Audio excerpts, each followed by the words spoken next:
어, 우리 요즘 제가 이렇게 보니까 몇 년 전부터 우리 그 주변에서 자주 이렇게 유행하고 있는 단어들이 있음을 제가 알게 됐습니다. 교회 안에서 요즘 그 가족 공동체라는 말들을 참 많이 썼습니다. 그리고 이제 목장이라는 단어들을 많이 쓰는 교회를 발견했습니다. 어느 교회는 셀 공동체라고도 이야기하고 또 어떤 때는 구역 공동체 또는 가족 공동체, 목장 공동체, 그래서 목장직이라는 그런 구역장을 가리켜서 말하는 그런 경우들도 있고 참 다양한 그런 용어들을 우리 교회가 지금 사용하고 있지 않나 하는 그런 생각을 해보게 됩니다. 이런 용어들을 가만히 생각해 보니까 사실 성경에 없는 그런 어떤 용어들이 우리 공동체 안에서 사용되고 있는 부분들이 있다는 것을 알게 됐습니다. 제가 어제 이제 설교를 마무리하면서 제가 제 아는 주변에 있는 목사님들에게 전화를 걸어서 이 단어가 정말 맞는 단어인지에 대해서 좀 확인을 했습니다. 공동체라는 단어입니다. 이 공동체라는 이 단어는 영어로 이제 커뮤니티라는 그런 단어죠. 영어로. 또 헬라어에서는 코이노코스라는 그런 어떤 단어, 교제라는 그 단어에서 나온 그런 단어가 바로 공동체라는 단어입니다. 이 공동체라는 이 단어가 가족이라든지 아니면 목장이라든지 이런 단어와 이 용어와 연관지어져서 지금 교회 안에서 사용되고 있는데 이 단어가 교회라는 단어와 이렇게 연결지어져서 교회라는 그 단어보다도 이 공동체라는 이 단어가 더 많이 사용되고 있다 하는 것을 좀 보고 왜 그럴까 하는 그런 생각을 해보게 되어졌습니다. 사실 성경에서 이 교회라는 이 단어는요 신약 성경에서부터 시작됐습니다. 정확하게 말하면 마태복음 16장에 예수님께서 베드로에게 교회를 네 반석 위에 세우겠다 했을 때 이 교회라는 이 단어가 먼저 사용이 되어졌습니다.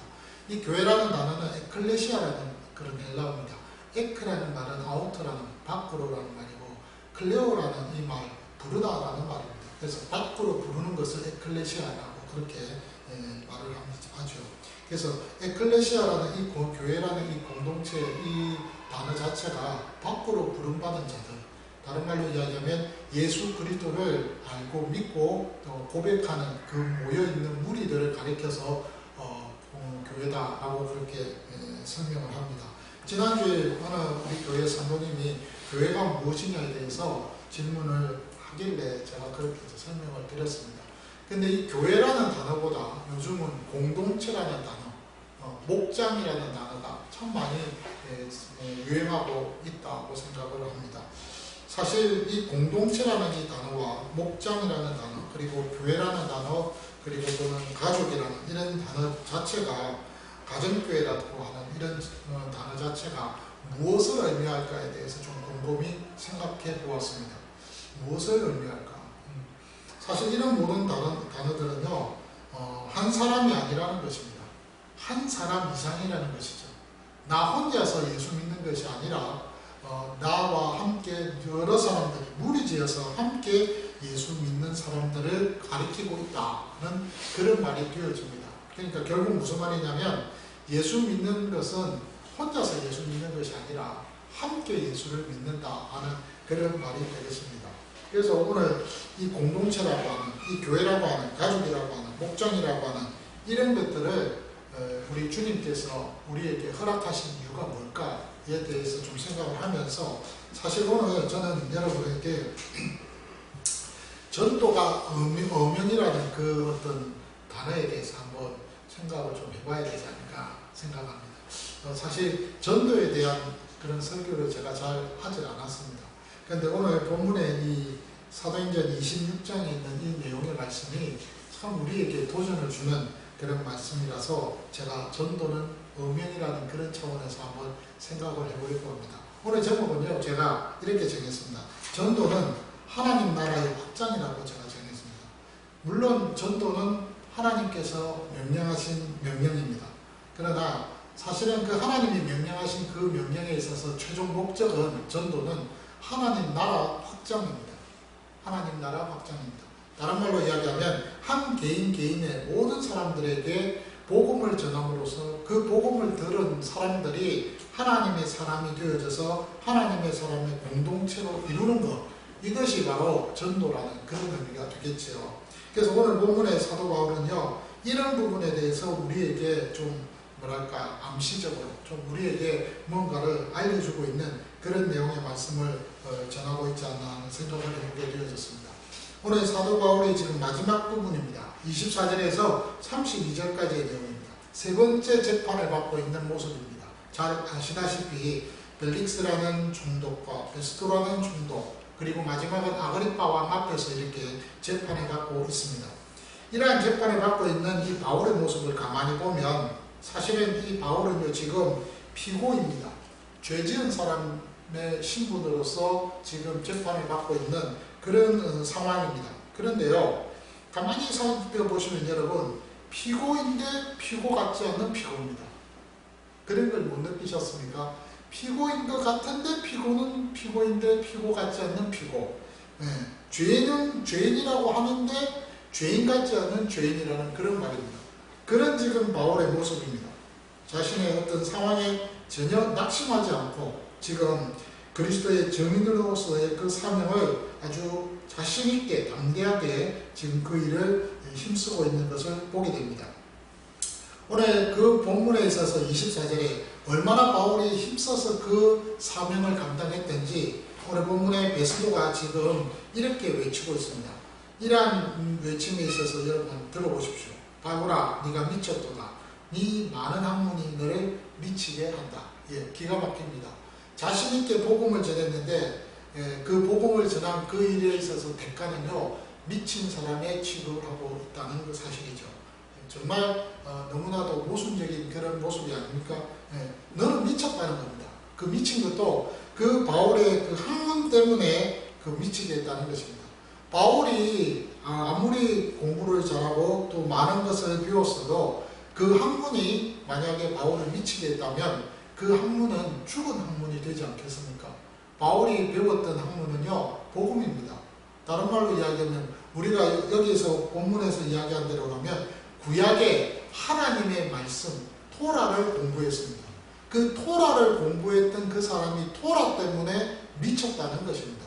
그 너무나도 모순적인 그런 베스도의 이 말이 아니겠습니까? 그럼에도 불구하고 바울은요, 눈 하나 깜짝하지 않습니다. 25절에 보니까 베스도 가까이요, 내가 미친 것이 아니다 하고 했습니다. 참되고 온전한 말을 하고 있다고 했습니다. 맞습니다, 여러분. 바울이 지금까지 알고 있고 배웠던 그 구약의 토라의 내용들은 진리입니다. 참입니다. 근데 그 참과 그 진리를 바울 스스로가 잘 알고 있었고 그것을 말미암아 예수가 그리스도라는 그 사실에 대해서 깨닫게 됐죠. 그리고 나서는 진짜를 알려줍니다. 모든 사람들에게. 그 모든 사람들에게 다 알려줄 때에 그것을 들었던 사람들 중에 베스도는 미쳤다고 했지만 바울은 아니라는 거예요. 진짜 나는 미친 것이 아니라 정말로 참되고 온전한 말을 하고 있다고 그렇게 대답을 합니다. 그랬더니 26절에 아그리파 왕이 26절에 보니까 계속해서 바울은 아그리파 왕 앞에 이렇게 이야기합니다. 왕께서는 이 일을 아시기로 내가 왕께 담대히 말합니다. 이 일에 하나라도 아시지 못한 것이 없는 줄 내가 믿고 또 이것은 한쪽 구석에서 행한 것이 아니라는 것이다. 다른 말로 이야기하면 엄밀하게 이 일이 벌어지지 않았다는 겁니다. 모든 사람들이 다 알고 있다는 사실입니다. 지금 사실 여러분들 24절부터 쭉 읽어보시면 여러분들이 아마 좀 뭔가 느끼고 계시는 것이 있을 것입니다. 그게 뭐냐면 사실 여러분 좀 답답한 것이 있어요. 바울은 재판을 받고 있는데 재판을 받고 있는 상황 속에서 그 시시비비, 잘못과 또한 잘한 것에 대해서 시시비비를 지금 판단을 하고 그것에 대해서 평가를 받아야 됩니다. 그런데 오늘 본문에 보면은 좀 뭔가 비정상적인 대화가 오고 가고 있습니다. 재판정에서 검사와 변호사가 피고를 두고서 판사가 피고를 두고서 오고 가는 그런 어떤 대화들이 있지 않습니다. 그냥 비정상적으로 서로 묻고 서로 답하는 가운데서 서로 자신들의 어떤 입장들을 내세우는 것이 아니라 그 어떤 사건에 대해서 이야기하는 것이 아니라 그 어떤 진리에 대한 이야기에 대해서 설명하고 있는 비정상적인 대화만이 오고 가고 있는 그런 상황이 있다는 사실입니다. 그래서 이런 가운데에서 지금 바울은요, 베스도 총독의 그 말과 함께 26절에 아그리빠 왕 앞에 나아가서 그 왕께 하는 말입니다. 내가 알기로 이 모든 일은 당신도 알고 있습니다 라고 말이죠. 그러면서 27절에 아그리빠 왕이요, 선지자를 믿으십니까? 믿으시는 줄 안다 라고 그렇게 해요. 자, 이 말이요, 굉장한 말입니다. 당신 정말 선지자를 믿지요? 나는 당신이 선지자를 믿는다라고 그렇게 생각합니다 라고 했습니다. 이 말은 다른 말로 이야기하면 당신은 예수가 메시아라는 그 사실에 대해서 분명히 알고 있습니다 라고 그렇게 지금 직설적인 화법으로 바울이 아그리빠 왕 앞에 추궁하듯이 말하고 있다는 말입니다. 그런 말을 들은 아그리빠가 얼마나 당황했겠느냐는 거죠. 아니, 뜬구름없이 그 말을 했을 때 얼마나 이 아그리빠 왕 앞에서는 황당했겠느냐는 거죠. 그래서 오늘 본문에 보면은 아그리빠가 28절에 이렇게 이야기합니다. 아그리빠가 바울에게 이르되 네가 적은 말로 나를 권하여 그리스도인이 되게 하려 하는도다 라고 했습니다. 여기 적은 말이라고 했을 때 이 헬라어는요, 사실은 짧은 순간에 어떤 큰 효과를 거두기 위해서 사용되는 단어가 이 적은 말로라는 이 헬라어 용어라고 합니다. 그러니까 짧은 순간에 이 아그리빠 왕으로 하여금 예수 믿게끔 바울이 아주 강력하게 뭔가를 충격적인 충격요법으로 지금 설명을 하고 있다는 것이죠. 그러면서 적은 말로 너는 나를 권하고 또한 그리스도인이 되게끔 그렇게 만드는데 너 잘못 생각했다는 겁니다. 그랬더니 29절에 바울이 대답합니다. 이렇게 얘기합니다. 말이 적으나 많으나 당신뿐만 아니라 오늘 내 말을 듣는 모든 사람도 다 이렇게 결박된 것 외에는 나와 같이 되기를 하나님께 원합니다 라고 말이죠. 자, 여러분, 오늘 이 바울이 29절에서 이렇게 말을 하고 난 이후에 재판은 끝납니다. 그래서 30절부터 32절까지는 왕과 총독과 그리고 또 버니게가 이제 그 재판정을 떠나면서 서로 이야기합니다. 내가 봤을 때는 이 사람은 죄가 없다. 죄가 없다. 결박당할 만한 그런 이유가 없다라고 그렇게 판결을 내리죠. 그러면서 아그리빠가 분명하게 이야기합니다. 베스도에게 이 사람이 만약에 가이사에게 이 재판에 대해서 송사를 제안하지 않았더라면 석방되었을 것을 하고 아쉬움을 남깁니다. 사실 이러한 내용에 있어서 누가가 이 본문의 내용을 3번에 걸쳐서 기록을 하면서 무엇을 이야기하고 싶었던 걸까요? 그것은요, 바울이 죄 없다는 것만 이야기하는 것 이상이었다는 겁니다. 죄 없다는 것은 벌써 밝혀졌습니다. 자, 벨릭스와 베스도 앞에서 재판을 2번이나 받았습니다. 그럴 때에 죄가 없다는 것이 판정이 되어졌어요. 2번 이상 그 일에 대해서 확정이 되면 죄 없는 거예요. 근데 3번에 걸쳐서 이렇게 기록을 하면서 아그리빠 왕 앞에서까지 죄 없음을 밝히는 이유가 무엇일까요? 단순히 무죄만을 밝히는 것일까요? 아니라는 것입니다. 오늘 여기 본문에 보면 여러분들이 지금까지 26장 전체와 24장, 25, 26장을 살펴보면서 여러분들이 좀 알아야 할 것이 있습니다.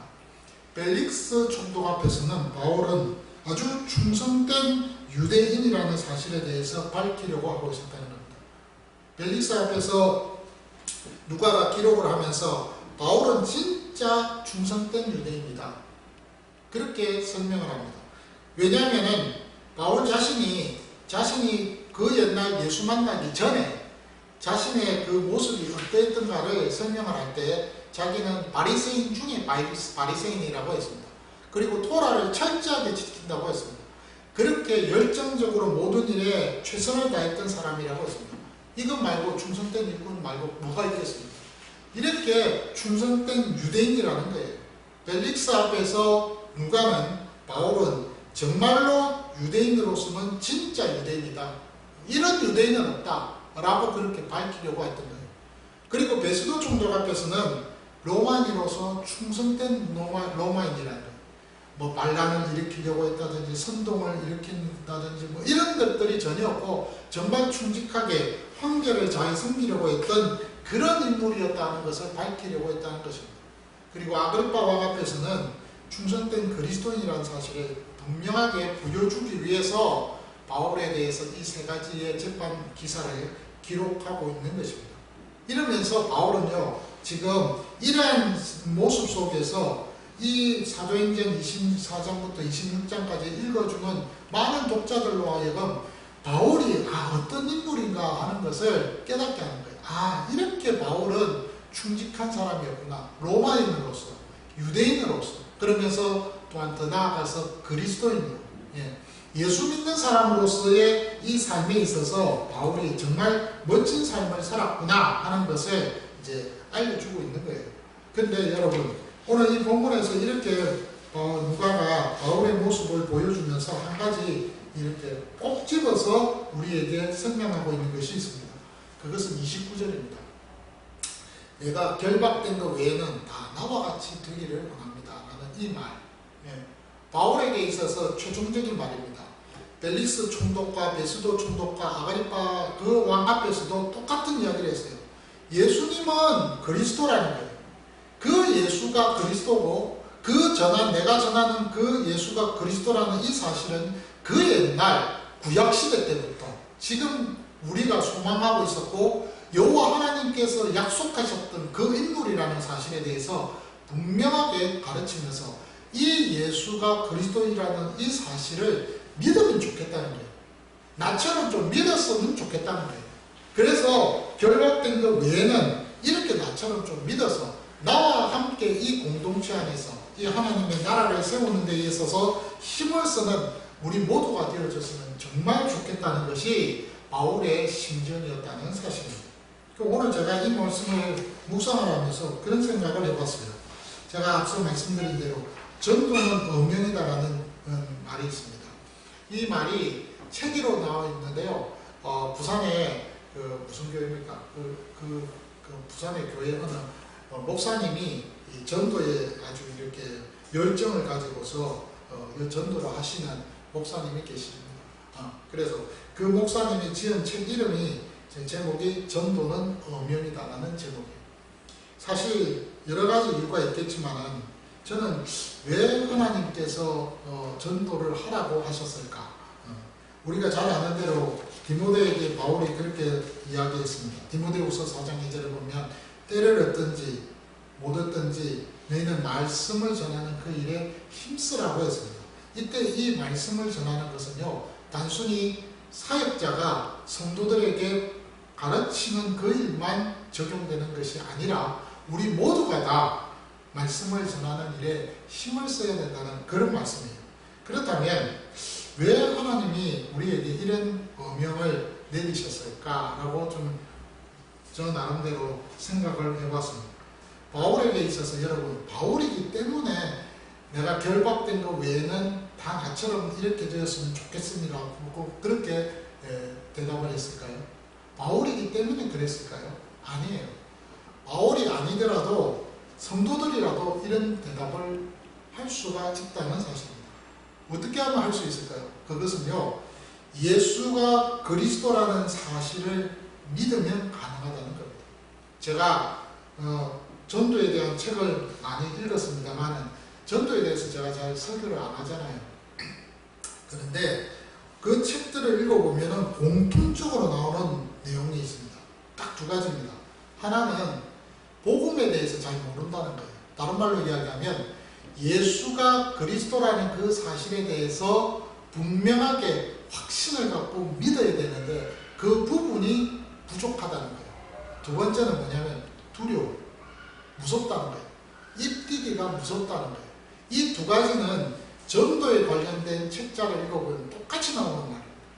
그래서 그 내용에 대해서 곰곰이 제가 좀 생각을 해보면서 내가 정말로 예수가 그리스도라는 사실에 대해서 얼만큼 내가 믿고 있을까? 그리고 또 그 그리스도라는 그 사실에 대해서 믿는다면 예수 그리스도를 내가 얼마나 알고 있는가요? 지식적으로 아는 것도 중요하고 나의 삶에 있어서 인격적으로 만난 그 예수를 아는 것도 중요하다는 사실입니다. 그렇게 되면 그 예수를 안전할 수가 없다는 거예요. 왜? 예수가 그리스도인데 그 메시아 그리스도 그분이 우리를 구원하신 구주가 되신다는 사실, 그분만이 하나님 앞에 나아갈 수 있는 길이라고 하는 그 히브리서 4장 12절에는 그 말씀대로 나 외에는 다른 길이 없다라고 하셨잖아요. 하나님 앞에 갈 수 있는 길은 나 외에는 다른 길이 없다고 했어요. 예수 외에는 없다고 했어요. 그러니까 그 예수 믿으라는 거예요. 결국은 우리가 예수님에 대해서 정확하게까지는 아니더라도 그 예수에 대해서 내가 인격적으로 아는 것만큼 나는 우리의 입술을 벌려서 말할 수 있다는 거예요. 그래서 제가 바울은 이 부분에 있어서 우리에게 많은 것들을 가르쳐주고 있다는 것입니다. 다메섹에서 예수를 만났습니다. 다메섹에서 예수 만나기 이전에는 바울은요, 지식적으로 그리스도투스, 메시아를 알았습니다. 구약의 토라를 통하여서, 선지서를 통하여서, 그리고 시가서와 여러 성문서를 통하여서 배웠던 그 구약의 내용 안에 그 메시아를 바울은 지식적으로 알았습니다. 다른 말로 이야기하면, 우리식으로 이야기하면 종교적으로 알았습니다. 그 부분에 대해서 지식적으로, 종교적으로 알았어요. 아, 이런 분이시구나. 그래서 이분이 언젠가 오시면 우리를 구원해 주시겠구나 라고 그렇게 믿었다는 거예요. 그런데요, 다메섹에서 해와 같이 그 빛나는 광채 속에 오셨던 그 예수, 나는 네가 핍박하는 예수다라고 했을 때 그 말을 듣는 순간 그 예수를 바울은 인격적으로 만났습니다. 그리고는 지식적으로 알고 있었던 그 예수가 이제는 인격적으로 그 예수를 알게 되는 계기가 됐다는 거예요. 그리고 나서부터는 바울은요, 자신이 알고 있는 그 예수가 그리스도라는 그 사실에 대해서 구약에 배웠던 모든 지식들을 다 정리하고 그것을 집대성해서 복음을 전하는데, 사람들에게 예수가 그리스도라고 그렇게 밝히는 그 일에 목숨을 걸었다는 사실입니다. 그것이 바울의 일생입니다. 오늘 우리도 마찬가지예요.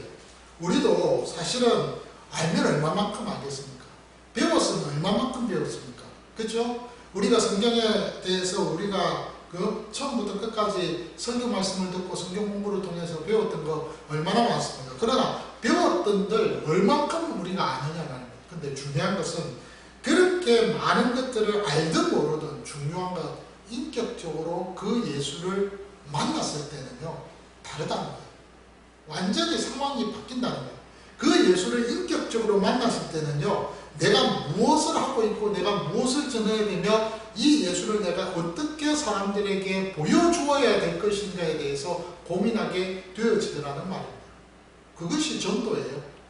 그것이 전도예요. 어느 목사님이 그런 말씀을 하시더라고요. 제가 이제 그 말을 가만히 듣고는 일리가 있다고 저는 그렇게 생각을 합니다. 그것이 뭐냐면 우리가요, 아는 것만큼 말한다라는 거예요. 아는 것만큼 말한다는 거예요. 맞아요. 일리 있는 말입니다. 그런데요, 아는 것만큼 말을 하더라도 아는 것만큼 말 못하는 경우들도 있습니다. 왜요? 표현력이 짧으니까요. 표현력이 짧으니까 모르는 거예요. 잘 못하는 거예요.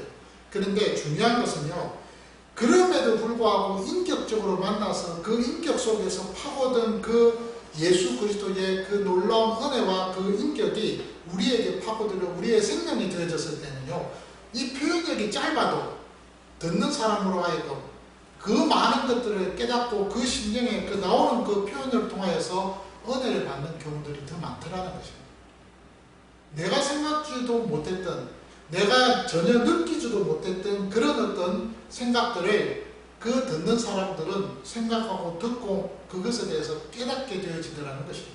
마치 제가 지금 여러분들에게 지금 설명을 하고 설교를 하고 말씀을 드리는데, 말씀을 들으면서 아, 목사님이 저런 이야기를 했지, 그런데 저 이야기보다도 이런 표현이 더 좋을 거야, 이렇게 하면 좋겠어, 이런 말씀이 더 우리에게 더 와닿고, 아, 이런 말씀은 또 이렇게 되어서 이렇게 더 좋겠지라고 여러분들이 생각을 하면서 제 말을 듣듯이 말입니다.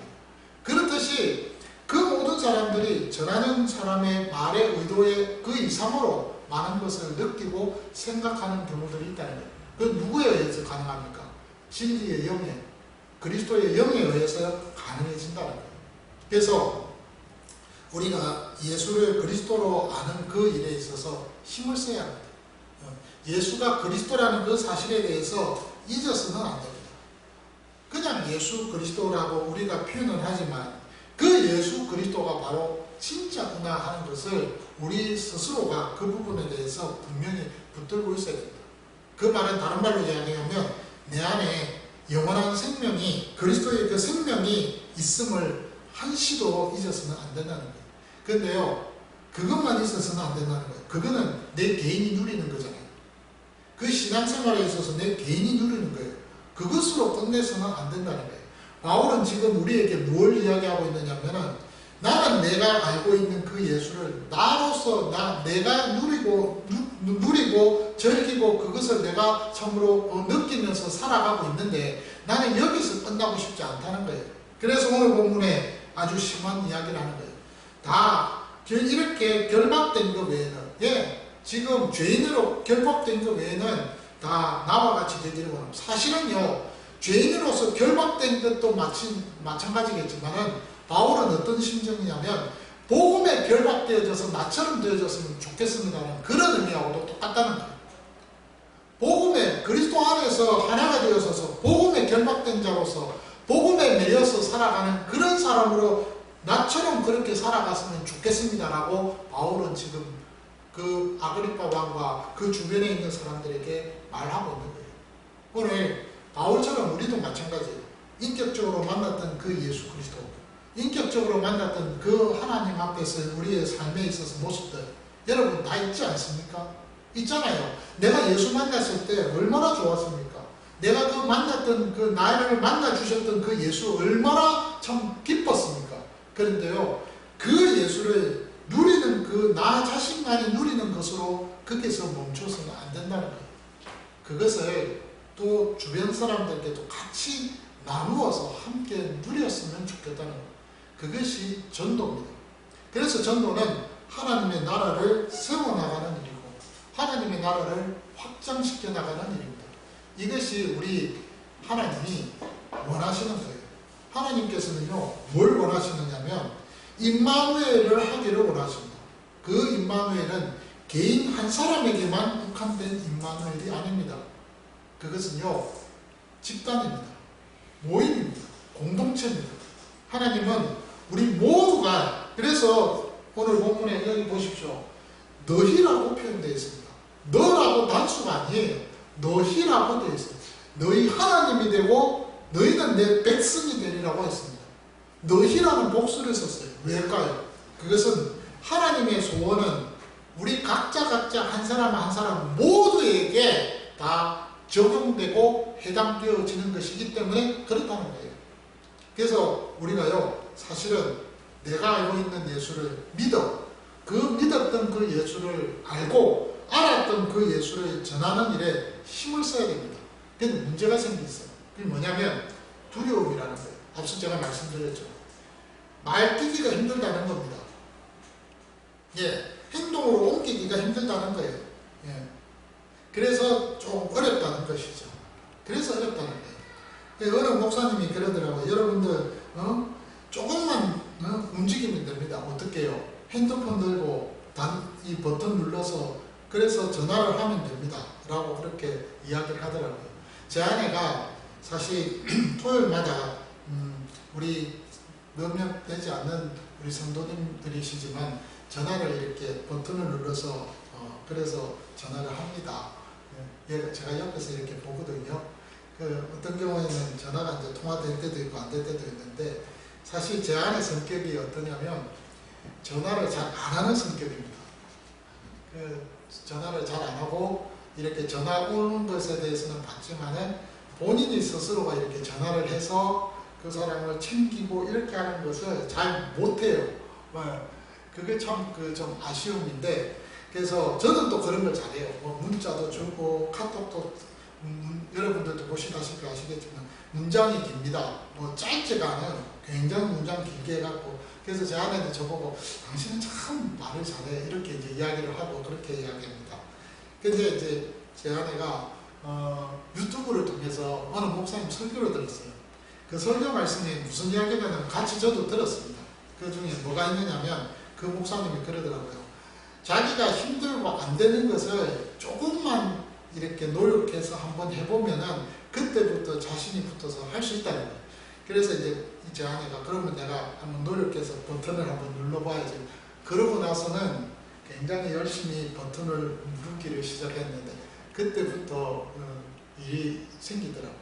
그래서 성도들도 오고 거기 한 명은 그래서 이제 우리도 잘 알다시피 이제 커플들도 오고 뭐 이렇게 주변 분들도 와서 같이 함께 우리 이 공동체 안에서 우리 교회 안에서 무리 안에서 이렇게 함께 신앙생활을 할 수 있는 그런 어떤 참 즐거움을 우리가 맛보고 있지 않습니까?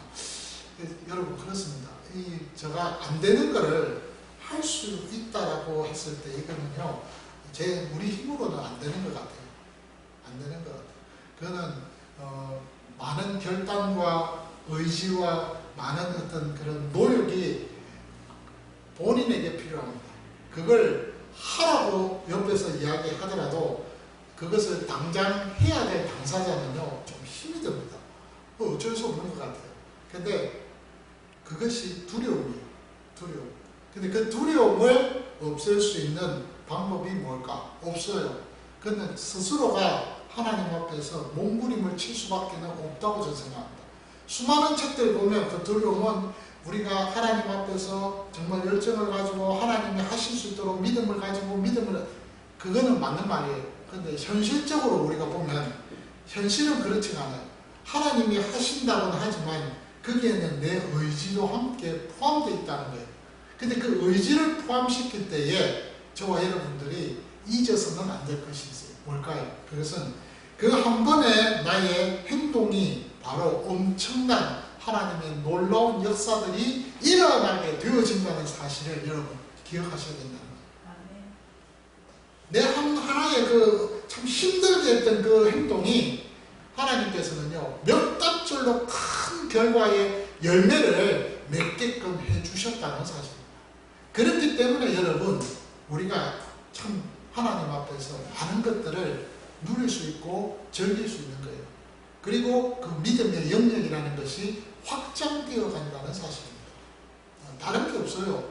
여러분 믿음의 영역이 확장되는 것이 뭘까요? 그것은요 할 수 없다고 나 스스로가 생각했지만 그것이 두려움으로 다가왔지만 그러나 그 두려움으로 다가왔던 그것을 그래 내가 한번 해보자라고 정말로 몸부림을 치는 거잖아요.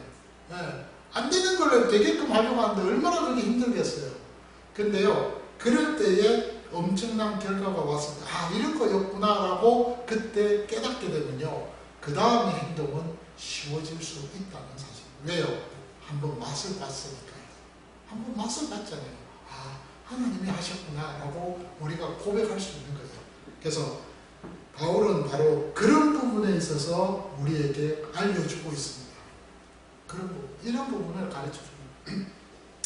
바울이 순교도 정말 불사하고 나가거든요. 그래서 여러분 잘 아는 디모데 후서에도 그렇고 그 다음에 사도행전에서도 보고 나의 달려갈 길과 이런 표현들을 참 많이 쓰거든요. 완전을 부어서 내가 이제 하나님 앞에 드렸다라고. 이 무슨 말일까요? 이제 나 순교한다 이 말입니다. 그런데요 그렇게 할 수 있었던 것은 뭐냐면은 바울도 사람이에요. 바울도 사람이에요. 죽는 거 왜 안 두렵겠어요? 죽는다고 했을 땐 두렵습니다. 저도 뭐 보니까 죽는 거요. 하나님 한번 살려주십시오. 한 번만 더 기회를 주시면요. 제가 정말 열심히 할게요. 제가 그런 기도를 했다니까요. 죽는 게 무서워서가 아니라 너무 억울해서. 근데 여러분 그렇게 마음이 죽는다는 게 그렇게 그런 게 아니에요. 근데 제가 뭘 하고 싶으냐 말씀을 드리고 싶으냐면요. 그런 죽는 것도 용기를 가지고 죽을 수 있다는 사실. 어떻게요? 그건요 후회만 없으면 됩니다. 후회가 없으면요 죽는 것도 자신 있을 것 같아요. 후회가 남으니까 못 죽는 거예요. 후회가 남으니까 내가 뭔가를 좀 더 하나님 앞에서 했었을 텐데 나 왜 못했을까? 그 후회가 남더라고요. 바울은요 한평생 살아오면서 저는 자신있게 이 부분을 말씀드릴 수 있어요. 후회가 없었던 거예요. 나의 달려갈 길과라고 그렇게 디모데와 사도행전에서 그 많은 교회의 그 제자들 앞에서 이야기할 때 나의 달려갈 길과 라고 딱 그렇게 외쳤을 때는요, 후회가 없는 거예요. 자기 한평생을 정말 후회 없이 나는 나의 모든 인생을 다 바쳤다는 거예요. 사나 죽으나 내 몸에서 그리스도만 존귀 여긴다라고 표현했던 그 표현이 그냥 표현이 되느냐는 거지. 그렇잖아요.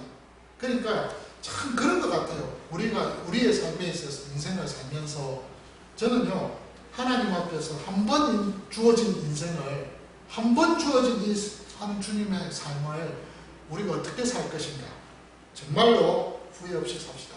후회 없이 살 때 어떻게 해요? 오늘 주신 이 말씀대로 순종하면서 사십시다. 매주 주일마다 주시는 그 메시지 앞에서 살아가십시다. 그러면 됩니다.